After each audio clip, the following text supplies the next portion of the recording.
یا میری اولاد ہے، یا میری مطلب جو آپ کو جہاں بھی آپ کو کسی دفتر میں آپ کو اللہ پاک نے مالک بنایا، آپ کے وہاں انڈر کام کرنے والے بندے ہیں، یا آپ کو کسی جگہ کا بھی آپ کو اللہ پاک نے اگر کسی حکومت میں دی ہوئی ہے، تو اس میں ہر وقت یہ دھیان میں رکھنا ہے کہ آپ نے اپنے ہر فیصلے کو اللہ تعالیٰ کی غلامی کے تحت کرنا ہے، اس سے یعنی کہ حد کراس نہیں کرنی۔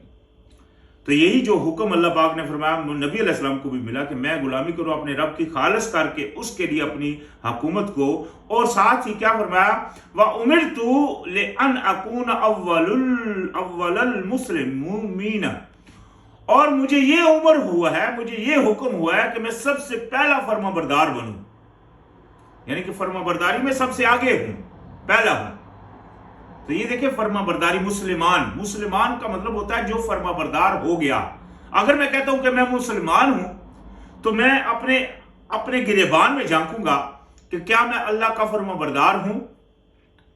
اگر تو میں ہوں تب تو میں مسلمان کہہ سکتا ہوں۔ اگر میں اللہ کی فرما برداری میں کمی کر رہا ہوں تو تب منافق کا بین لگ جائے گا۔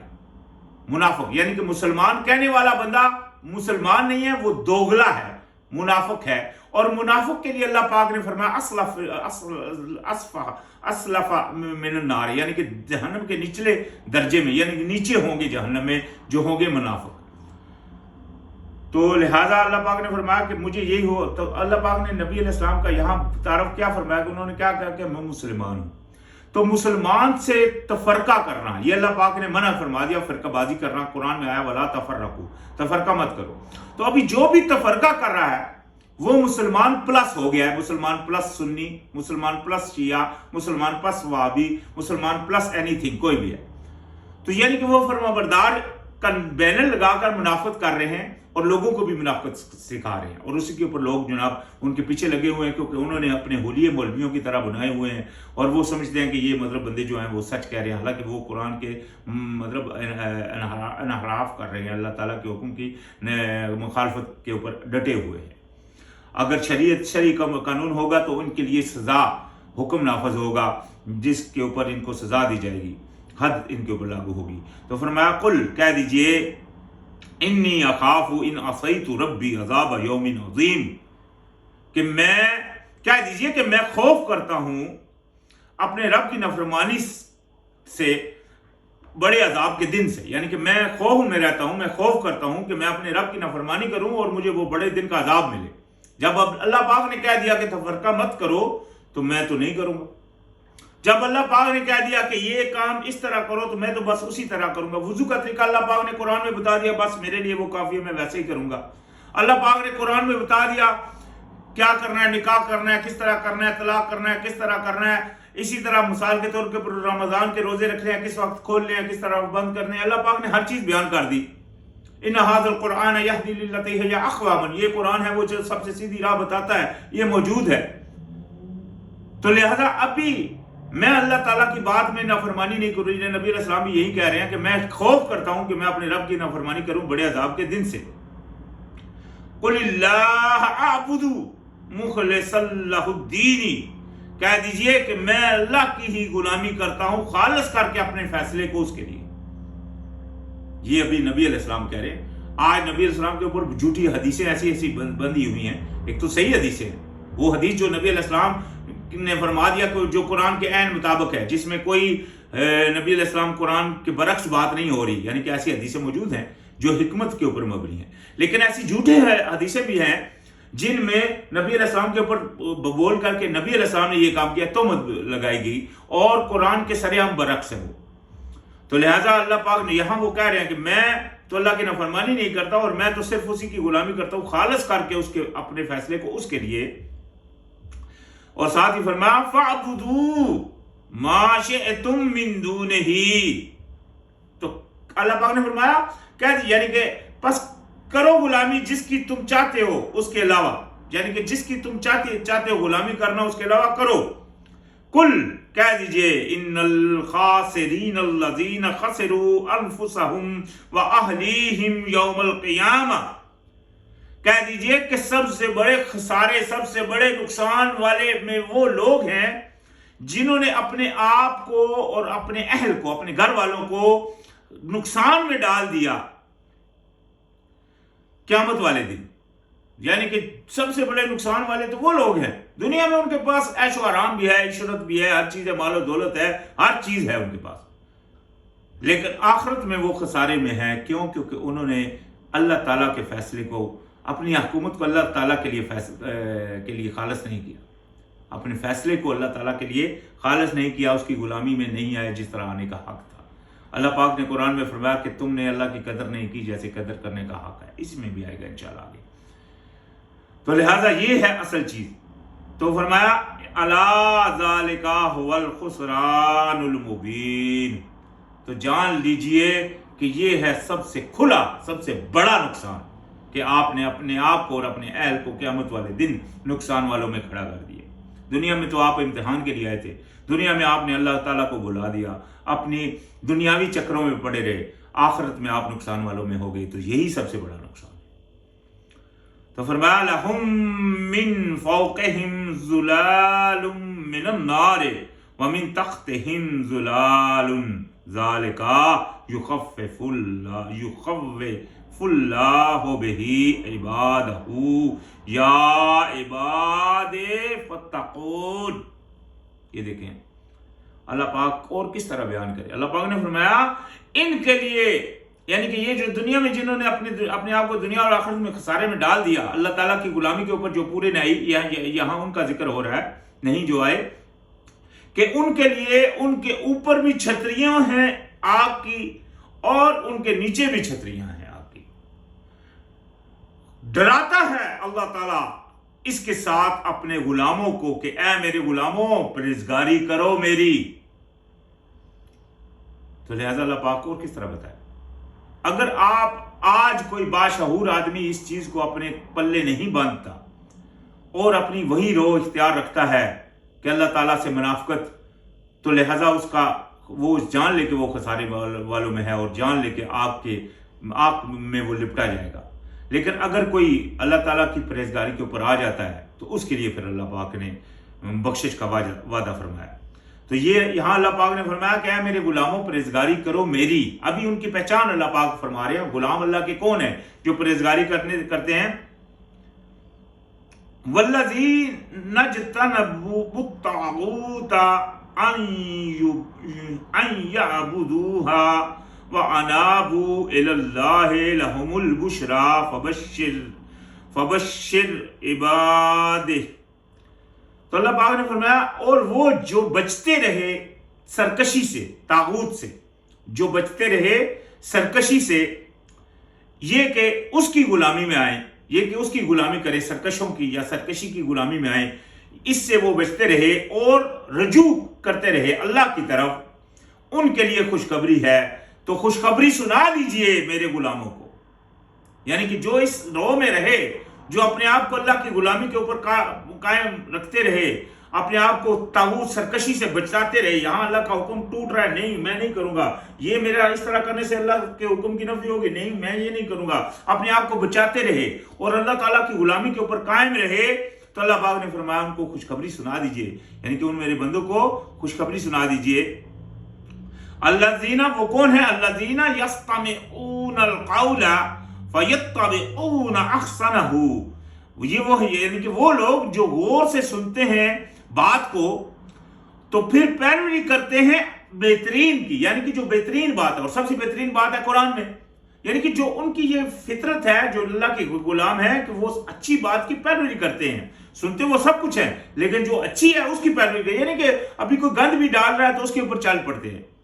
جس طرح شیطان کا مقام ہے کہ وہ انسان کے دماغ میں ڈالتا ہے گندی چیزیں، اسی طرح شیطان نما لوگ ہوتے ہیں، وہ لوگوں کو غلط راستے کی طرف مطلب مائل کر رہے ہوتے ہیں، بتا رہے ہوتے ہیں، تو وہ سن تو لیتے ہیں لیکن پیروی صرف اچھی کی کرتے ہیں، یہ ان کی خاصیت ہے۔ اولئک الذین ھداھم اللہ واولئک ھم اولو الالباب، یہاں اولو الالباب کی پہچان اللہ پاک نے فرمائی کہ یہ وہ لوگ ہیں جن کو ہدایت دی ہے اللہ نے، اور یہی وہ لوگ ہیں جو اولو الالباب یعنی عقل والے ہیں، یعنی کہ یہ وہ لوگ ہیں جو اچھی بات کے اوپر رہتے ہیں، اللہ تعالیٰ کی فرما برداری کے اوپر قائم رکھتے ہیں، اپنے آپ کو چکنا رکھتے ہیں کہ کہیں ہم سے اللہ پاک کی نافرمانی کہیں بھی جانے انجانے بھی نہ ہو۔ افمن حق علیہ کلمات العذاب فعنت افانت تنقذو من فی النار. تو یہاں اللہ پاک نے فرمایا کیا بھلا وہ جو جس کے اوپر ثابت ہو چکی ہے بات عذاب کی، بھلا آپ بچائیں گے اسے جو آگ میں ہے؟ یعنی کہ جن کے اوپر ابھی بات پکی ہو گئی ہے اس کو تو کوئی بچانے والا نہیں. یہ بات کا پکی ہونا یہ ذہن میں رکھیں کہ وہ انسان اتنے سخت دل ہے کہ ان کی طرف بار بار ان کو بتایا جا رہا ہے کہ بھائی اللہ کی پرہیزگاری کرو تو بچ جاؤ گے، وہ پھر بھی نہیں، وہ ناراض ہو رہے. تو لازم بات ہے ایسوں کے اوپر اللہ پاک کی بات پکی ہوگی. اللہ پاک نے ایسوں کے اوپر اللہ پاک نے فرمایا ختم اللہ علی قلوبہم، ہم نے مہر کر دی ان کے اوپر، پردے ڈال دیے ان کے اوپر. یہ کیوں؟ کیونکہ وہ اتنے سخت تھے، اللہ کی طرف جانا نہیں چاہتے. الٹا جو اللہ کی طرف جا رہا ہے اس کو روک رہے ہیں، چھوڑ یہ رہا، اتنا نیک نہیں بن. اس طرح کی باتیں کرنا، ایسے الفاظ دہرا رہے ہیں کہ بندے کو خود تو ہے ہی نہیں ہے، دوسروں کو بھی ہٹا رہے ہیں. تو فرمایا لیکن الذین اتقوا ربهم لهم غرف من فوقها غرف مبنیۃ تجری من تحتها الانہار وعد اللہ لا یخلف اللہ المیعاد. لیکن وہ جنہوں نے پرہیزگاری اختیار کی وہ تھے، یعنی کہ جو پہلے گزرے تھے وہ تھے جو اللہ تعالیٰ کے نافرمان ہیں، جن کے اوپر بات پکی ہو گئی. یہ وہ جو پرہیزگاری کرتے رہے. تو اللہ پاک نے فرمایا لیکن وہ جنہوں نے پرہیزگاری کی اللہ تعالیٰ کی، ان کے رب کی جو پرہیزگاری کرتے رہے، ان کے لیے بلا خانے ہیں، ان کے اوپر بالا خانے ہیں بنائے ہوئے، بہتی ہیں ان کے نیچے نہریں. وعدہ ہے اللہ تعالیٰ کا، اور اللہ تعالیٰ نہیں کرتا اللہ اپنے وعدے کے خلاف. یعنی کہ یہ اللہ کا وعدہ ہے، تو اللہ سے بڑھ کر سچا وعدے کا کون ہے؟ اللہ تعالیٰ نے جو وعدہ کر دیا کہ اگر آپ ایسے رہو گے، پرہیزگاری اختیار کرنی ہے. دنیا میں ایک لفظ ہے اللہ تعالیٰ کی پرہیزگاری. ایمان تو لاؤ گے تب وہ آپ ایمان والے ہو. اس ایمان لانے کے بعد آپ کے اوپر لاگو ہے اللہ تعالیٰ کی پرہیزگاری کرنی. اگر آپ منہ سے کلمہ ایمان کہہ رہے ہو لیکن پرہیزگار نہیں ہو تو آپ کا شمار ہے منافقوں میں، وہ جو نچلے درجے میں ہیں جہنم کے. تو فرمایا الم ترى ان اللہ انزل من السماء ماء فسلكه ينابيع في الارض ثم يخرج به زرعا مختلفا الوانه ثم يهيج فتراه مصفرا ثم يجعله حطما ان في ذلك لذكرى لأولی الالباب. تو فرمایا کیا نہیں آپ نے دیکھا کہ بے شک اللہ تعالیٰ نے اتارا آسمان سے پانی، پھر اس نے چلایا اس سے چشمے، یعنی کہ اس سے چشمے بنائے. یعنی کہ پانی اتارا، پانی آ کر پہاڑوں میں جس طرح برفوں کی شکل میں جمع ہو جاتا ہے، اس سے پھر وہ بہتا ہے، وہ ندیاں بنتی ہیں، وہ چشمے بنتے ہیں. پھر اس کو پھیلایا، زمین میں پھیلایا اسے زمین میں، پھر وہ نکالتا ہے اس کے کھیتی، یعنی کہ اس کو زمین میں چلایا، پھر اس سے نکالتا ہے اس سے کھیتی مختلف جس کے رنگ ہوتے ہیں.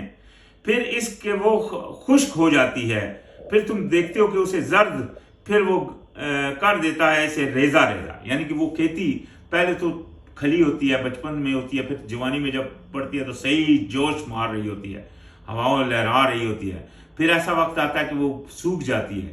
جب سوکھ جاتی ہے تو ہوا جب آتی ہے تو ہوا سے ہی ٹوٹ جاتی ہے، تو بالکل ریزہ ریزہ ہو جاتی ہے. یقیناً اس میں البتہ نصیحت ہے عقل والوں کے لیے، یعنی کہ اپنی جوانی کے اوپر اتنا مان نہیں کرو. آج اگر جوان ہو تو اللہ پاک ایسے ہی حالت میں لے آؤ گے کہ تم کو خود کو اپنے پاؤں کے اوپر کھڑا بھی نہیں ہو سکو گے. ایسی حالت ہمیں اللہ آپ کو لانے پر قادر ہے، اور اس سے پہلے بھی آپ کو لے جانے پر قادر ہے. لہذا اپنے آپ پہ مت اترائیے، اللہ کا شکر ادا کیجئے جس نے آپ کو یہ ہمت اور طاقت بخشی، اور اس کی فرمانبرداری اختیار کیجئے جو آپ کا حق ہے. تو فرمایا افمن شرح اللہ صدرہ للاسلام فہو علی نور،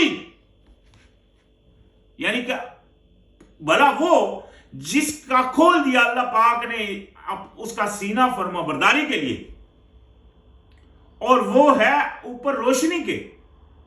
ایک تو وہ ہے، دیکھیں نا، اس کا اللہ پاک نے سینہ کھول دیا اپنی فرمانبرداری کے لیے، اپنے قانون اسلام کے لیے اس کا سینہ اس کو کھول دیا اور وہ اس کو سمجھ رہا ہے، اور اوپر نور کے ہدایت کے اوپر ہے میرا رب جو اس کی رب کی طرف سے آیا ہے، فَوَيْلٌ لِّلْقَاسِيَةِ قُلُوبُهُم مِّن ذِكْرِ اللَّهِ أُولَٰئِكَ فِي ضَلَالٍ مُّبِينٍ۔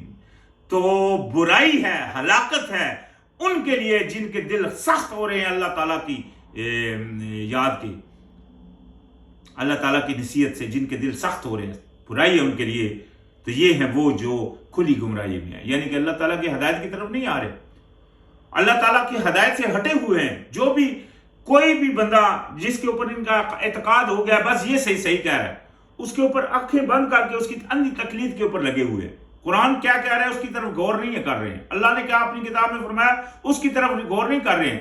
وہ بندہ اپنی فقہ ان کو سمجھا رہا ہے یا اپنی سوچ ان کو بتا رہا ہے تو بس اسی کے اوپر چلے جا رہے ہیں، تو یہ ہوتی ہے اندھی تقلید۔ تو فرمایا اللہ نزل احسن الحدیث ہے، یہاں ایک بات ایک ذہن میں رکھیں، اللہ جس نے نازل کی ہے بہترین حدیث، یہ دیکھیں لفظ آ گیا حدیث، اللہ نزل احسن الحدیث ہے، اللہ ہے جس نے نازل کی ہے بہترین حدیث، بہترین واقعہ، بہترین بات، کتاب متشابہ مثانیہ تقشعر منہ جلود الذین یخشون ربہم، کتاب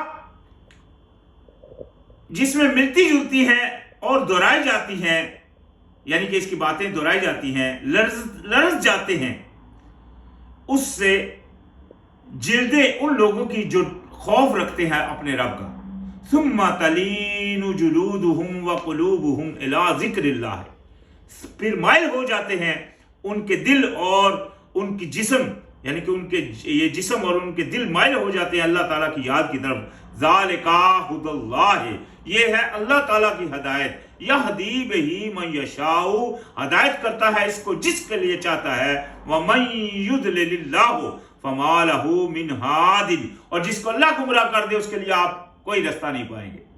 یعنی کہ دیکھ لیں کتنی پیاری بات ہے اللہ پاک نے یہاں جو احسان فرمائی، سب سے بہترین بات۔ آج اس حدیث کو چھوڑ کر لوگ اور حدیثوں کے پیچھے پڑے ہوئے ہیں جو اس سے سریعان ٹکرا رہی ہیں۔